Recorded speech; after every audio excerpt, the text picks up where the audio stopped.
Hermanos en Cristo Jesús, en nuestro tema de economía hoy vamos a ver la riqueza y los impuestos. Y para abordar este tema, leamos Marcos capítulo 12 de los versículos 13 al 17.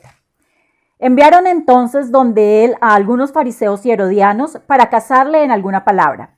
Al llegar le dijeron: Maestro, sabemos que eres veraz y que no te importa de nadie, porque no miras la condición de las personas, sino que enseñas con franqueza el camino de Dios.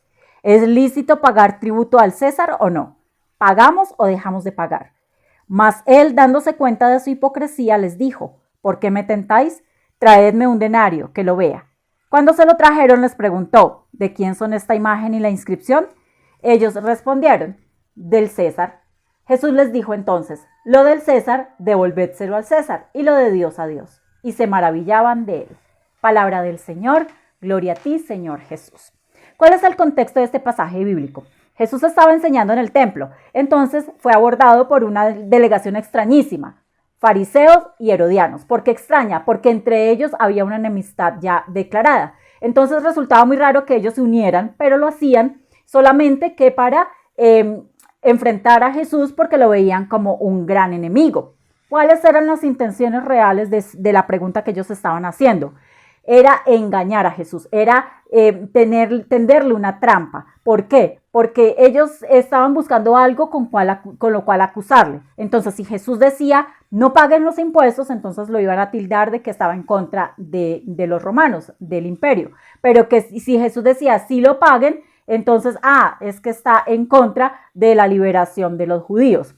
Pero Jesús, como él se daba cuenta de todo, él no cayó en la trampa. Entonces, al darse cuenta, él no eludió la pregunta, sino que por el contrario les dijo: tráiganme una moneda con la que pagan el tributo.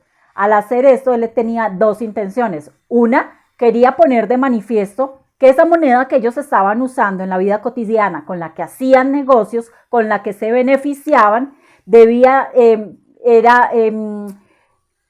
también con ella pagar los impuestos, porque se estaban beneficiando justamente de ella, y no esconderse detrás de sus motivos religiosos para no hacerlo. Además, al inspeccionar la moneda, él quería que ellos se dieran cuenta quién estaba en esa moneda. Pues el César. Entonces, si estaba el César, tenían que darle al César lo que le correspondía. Entonces, él no dijo un sí ni un no. Él fue más allá. Él los obligó a pensar. Su planteamiento entonces giró en torno a quién estaba en esa inscripción, para que se dieran cuenta que el César tenía legítimo derecho a reclamar sus impuestos. Y además complementó su respuesta con un: y a Dios lo que es de Dios. Jesús no está negando la validez del pago del impuesto, ni siquiera en ese sistema romano que era tan abusivo.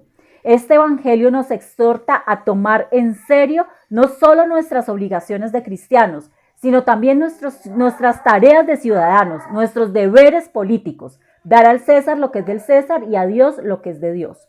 Nos sujetamos a los gobernantes terrenales porque Dios nos los manda.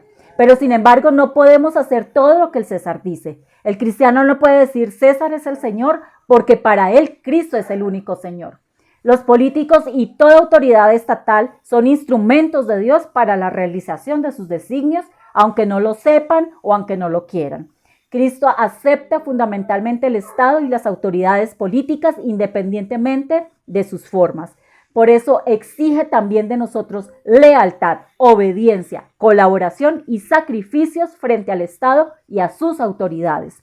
Los cristianos no somos enemigos del Estado, somos ciudadanos por convicción y con una gran responsabilidad.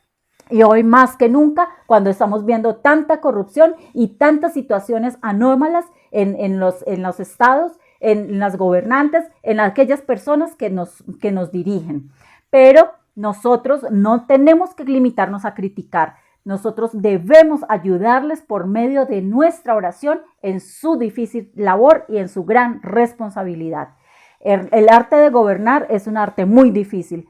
Eso tiende a corromper. Por eso es muy fácil criticar a las autoridades. Pero preguntémonos, ¿rezamos nosotros por ellos? Hoy esta es una invitación para que lo hagamos, para que recemos y pidamos por todos nuestros gobernantes. Muchas gracias por su compañía. Nos vemos en una próxima ocasión. Bendiciones para todos.